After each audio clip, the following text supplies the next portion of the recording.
For years, fashion brands have been told that nearshoring is the future of apparel manufacturing. The idea is to produce closer to the market, reduce shipping time, and react faster to trends.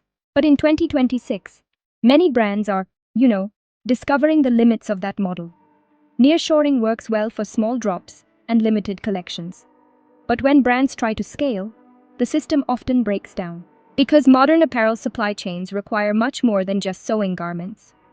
They depend on fiber production, yarn spinning, fabric manufacturing, dyeing, finishing, trims, and export logistics all working together. Many nearshoring regions mainly operate on a cut-make-trim model, assembling garments while importing fabrics from Asia. And honestly, when fabrics still travel across continents, the speed advantage pretty much disappears. This is why, global apparel production still depends heavily on Asia, and why India remains a critical hub.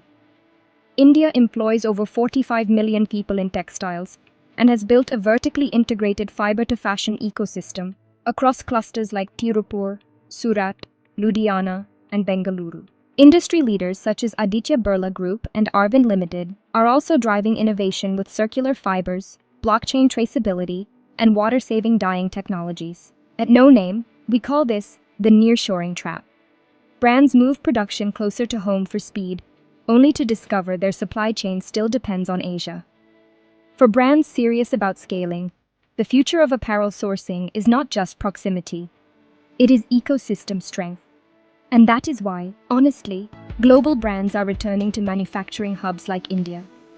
Thank you for watching. Don't forget to hit the like button and subscribe to our channel.